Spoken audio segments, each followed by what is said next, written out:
Down in front, please, miss.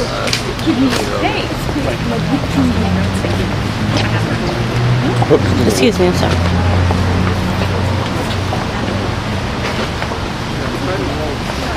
This is going to be short and sweet. First of all, thanks to Mr. Schultz for having put together the documents that he primarily put together that reflect the wishes of all beneficiaries. Additionally, they reflected the wishes of his client, Mr. T.J. Jackson, and we're thankful for him for doing that. Number two, I think that at this juncture, anybody who's in the courtroom knows there really isn't anything else to say. For those of you who didn't know, there was a investigation ordered by the court into Mrs. Jackson, the children, TJ in this particular situation. It is a totally confidential investigation that no one could have stopped if they had wanted to, not that anybody wanted to. But when he got on the bench today, he made clear that as a result of the chaos that had been going on recently, he was a little bit concerned. He ordered the investigation, and as he came out and said, he was pleasantly surprised to see just how basically phenomenal these children are doing. What great children they've come out to. What a great job Mrs. Jackson has done being guardian of them today. And what a great job T.J. Jackson has done helping her to this point. So, with that said, I think that the court's comments today absolutely speak for themselves. It's a report we haven't even seen, but it's his own private investigator, serious report. And it apparently couldn't have been more glowing regarding all parties involved. There were concerns raised last week with disappearance of Mrs. Jackson, inability to communicate with grandkids. What did you find out about that? How can you clear We don't the air intend to about make any comment whatsoever about the facts leading up to what prompted the sort of chaos that has ended up where we are today, but we're thrilled to be where we are today because it basically, as Mr. Schultz said, codifies and puts in the form of an order the very thing that's been in place now for Ms. Michael's death. Would you characterize it as a misunderstanding, or? We're not going to do any characterization, at least I'm not. Everything that's happened today is behind us. It's clear that from a standpoint of what this court thinks, after thorough investigation about the role Mrs. Jackson has played, is that she's been a phenomenal guardian of these children, that TJ has been a phenomenal support of her as guardian, and it seems clear that he's going to be inclined, although it's still his call, about what to do on the 22nd. We're thrilled that our client was reinstated today as guardian of these children. Does anybody feel the captain's too old for the task of being a guardian? Absolutely. Let me just address one thing with the investigation, that for people to understand, it's not that the judge ordered an investigation because of any allegations or anything else.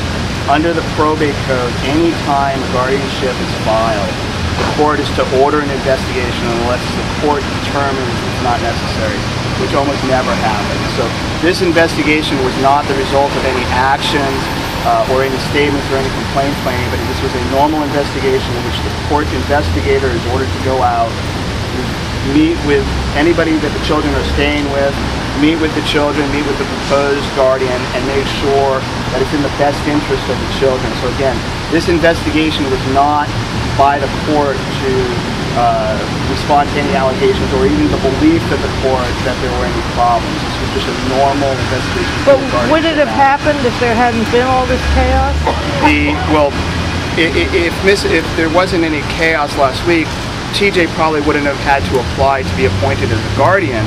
But once he applied to be appointed as the co-guardian, then the court trigger, the statutory trigger of appointing an investigator to investigate the guardianship, that was necessary. So it wasn't that it's kind of a cart and the horse. If TJ didn't have to apply, the investigation wouldn't have been triggered. But the investigation wasn't because of anything that happened. It was only because of the guardianship and what the probate code required. So counsel, clarify please. As of today, do we officially have a co-guardianship situation, or does that have to wait till the 22nd? Explain it to the layman who doesn't understand the technicality.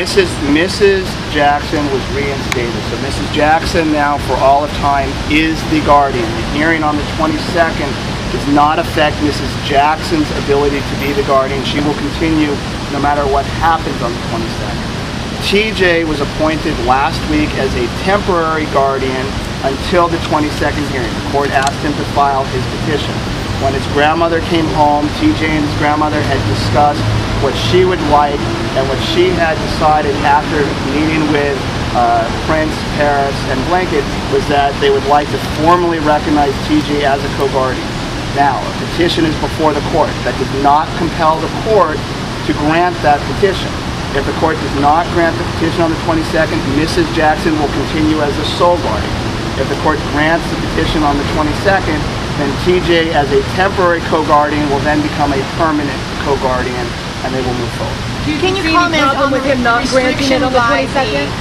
By the family not to have other family members, the other adult siblings, have access to the house? At this time, we can't comment. The things that have been said before, I think, address it. And Ms. Jackson and TJ are working to figure out how best the entire family can move forward and try to return to their normal lives and have communications among everybody. Can you comment on Diana Ross? Is he still temporary co-guardian or guardian? Does he still have a guardian status since she was reinstated, or is that all pending now? As you will see in the court order, Mrs. Jackson's reinstated and TJ remains as a co. So right now, they are acting as co during the period until August 22nd. Can you comment on Diana Ross and Ms. Rowe, what was said in court about that? I can't comment. I don't have personal knowledge of that. Was But the thank you kids very there with much. Diana Ross? All right. Would you guys say your names and everything just for the record here? Tito Charles Jones. Schultz, Sandra Charles Rivera, Schultz, Perry SC. Sanders. Okay. What are your positions in there? I represent Mrs. Jackson. Perry represents I haven't Mrs. not Jackson. spoken to him Charles about represents He's been TJ very Jackson. dedicated Thank to you. his kid, and he's going to continue to be dedicated in whatever manner is necessary. Schultz, do you think it'll change at the hearing on the 22nd, or do you think it'll be permanent, the co-guardianship? I think the judge has indicated today, and based on the investigator's report, that we think. But again, the judge, this is a very good judge who is going to carefully weigh things, and anything that he considers between now and then, that's for him. But Ms. Jackson will continue as guardian. It just seems his comments, 20 minutes ago, seemed like he was on board with TJ staying on board as co-guardian permanently. Did you get that impression? I don't want to comment on that because I don't. As I said before, I'm not going to comment on anything that's before the judge. I think it's inappropriate for me to do so. But is the idea of a permanent role for him on the table That's what's before the court as a co with Mrs. Jackson. on the 26th? Correct. Okay. Thank you Say so anything much. about TJ's feelings about the developments? TJ is just very happy that his grandma's back and that she's with her kids, and that everybody seems to be very happy and comfortable. That's the best I can say for right now. And for him, he's prepared to make this his mission until they reach adulthood. He's been dedicated to these kids since Mr. Jackson's death. He was involved in their lives beforehand, and this really doesn't change anything. It just really is a legal codification of what was going on in that house before this happened. So Counsel, thank you. We'll see you on he the was part 22nd. of their lives before. Yes, he was very involved in that. Thank you, Charles. Thank you.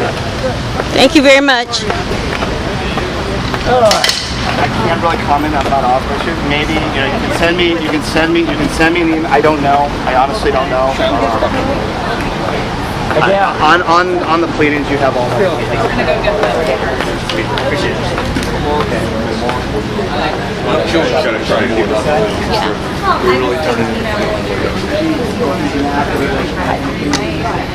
Can you tell me anything about Diana Ross and her meeting with the It was a kids? totally private meeting, as it should have been. It did not involve third parties. It didn't involve attorneys. It didn't involve anybody except a personal meeting. And I wasn't there, so I can't comment on it, other than I'm told it went very, very well. And what about Debbie Rowe? Miss Ross and Michael's will had been named if Mrs. Jackson was unable to serve as guardian, then Michael wanted Mrs. Ross to become the guardian if she couldn't serve, and she clearly can't serve, so it's a non-issue. Was TJ now become the guardian then, since he's a co? Mrs. Jackson is the guardian right now. TJ is a temporary guardian, and on the 22nd, the court will make a determination if it's appropriate to have them as co-guardians, which under all the circumstances and running of this household, we think it probably is appropriate for that to be the case. Okay, what about Debbie Rowe? Passing eventually, will TJ then become the complete guardian, or does that have to be revisited all over again? You know something? That's further than we're going to go into.